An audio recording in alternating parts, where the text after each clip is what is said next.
Sri Lanka definitely needs to, rethink and reposition.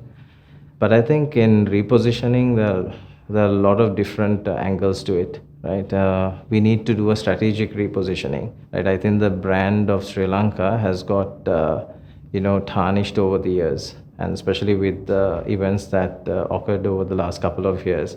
I don't think as a brand, Sri Lanka is well positioned, and I don't think we're doing a very good job at it.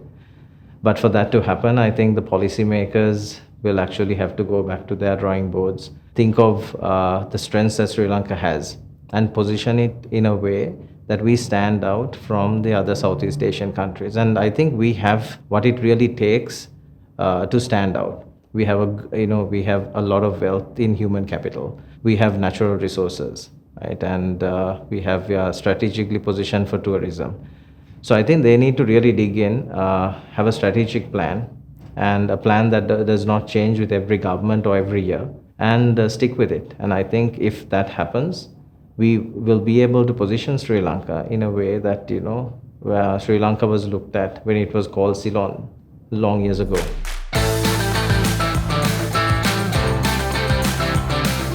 I think you can't rethink, and reorganize the company to find success in a crisis. I think this needs to be inbuilt into corporate strategy, into the very DNA of the company to be, resilient to change, and, to be able to think out of the box all the time, be ahead of the curve, and find your own success. I think as Sri Lankans, we are very used to being thrown under the bus all the time with different policies coming into play.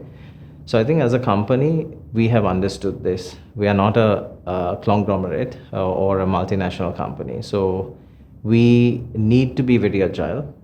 So one of the advantages that I have seen personally is the quickness to change that we have.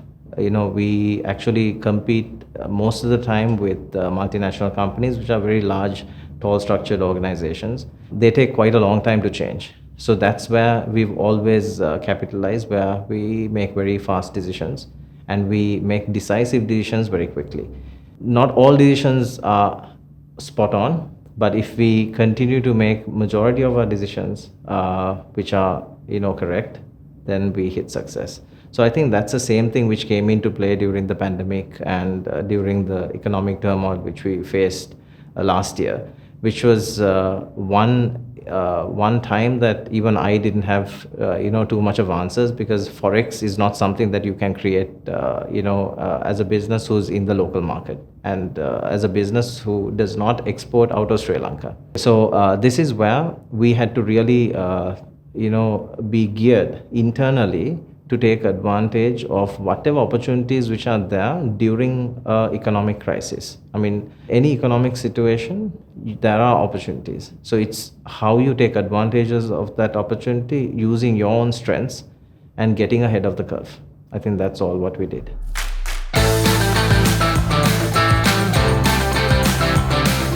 Since Bellona Cuddles was launched in 2012, we've completely revolutionized the market, and we've in fact expanded the entire market, because we've given the consumers the assurance that they can actually use a diaper which does not create diaper rash. The other aspect that we actually took advantage of was the fact that all the multinational companies, the well-known brand names, have this extremely bad habit of giving terrible quality products to this part of the world. Whereas in their own markets, they give super quality products. They send the worst of the worst to our markets. So I think that's where we pitched in. We gave consumers top quality, world-class product, which was highly functional at an affordable rate. And also, as time went by, we delved into the fact of chemicals in diapers, and we understood that diapers as a category are filled with carcinogenic chemicals. I'm proud to say that we are the first brand in the world to eliminate all carcinogenic chemicals from diapers. Pediatricians will confirm that babies are born with a highly underdeveloped epidermal membrane, which actually absorbs most of the harsh chemicals straight into their bloodstream.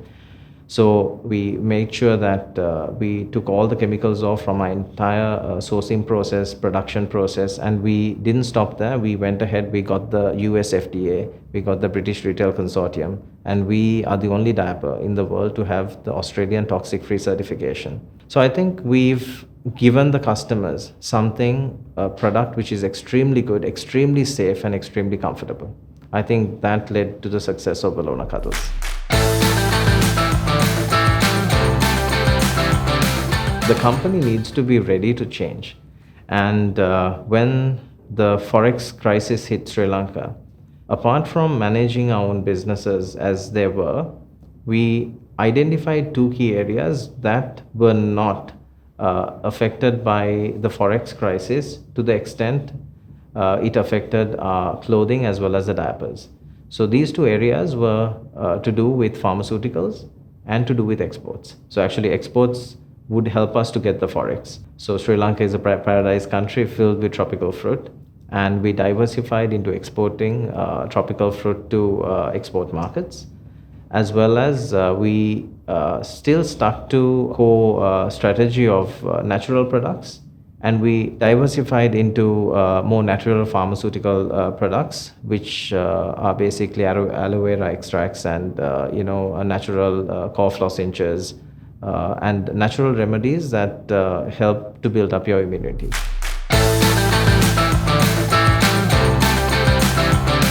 So we actually started these two areas because these two areas were more immune to the financial crisis. For one, pharmaceutical products had a lot more allocation where forex was concerned, and exports of tropical fruit would bring in the forex that was needed for our companies to survive. So I think it's the progress is slow, but it's very steady. And I think when it comes to natural Ayurvedic products, people are searching for alternative, remedies because they know the ill effects of Western pharmaceuticals. We all know what happened with the Pfizer vaccine and all these vaccines, where now they're saying that the efficacy is not what they claimed it to be. So I think going forward, people will continue to search for more natural remedies, which will boost their immunity as well as protect them from certain elements, which cause ill effects to their bodies, without actually having to take chemical pharmaceuticals.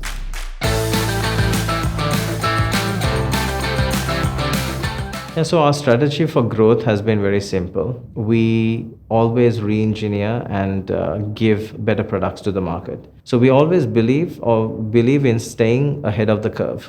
We are not one step ahead of the curve. We are 3-4 steps ahead of the curve, where competition, product development, research and development is concerned.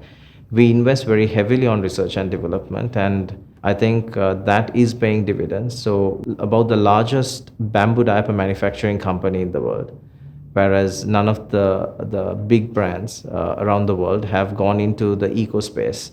We have produced the fastest biodegradable diaper in the world.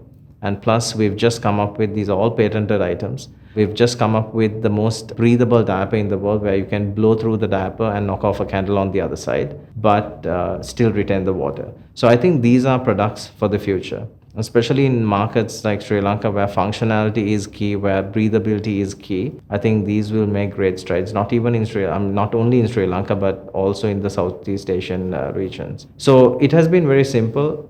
Be lean as a company. We don't jazz up our company. We are quick to change, and everyone accepts that change will come continuously, and we plan the change. We don't wait till something happens to react to the situation. Things like that help us to get over situations like the financial crisis, where obviously we don't anticipate a financial crisis, but when it does happen, we are able to change very quickly because that mindset is already inbuilt in the business.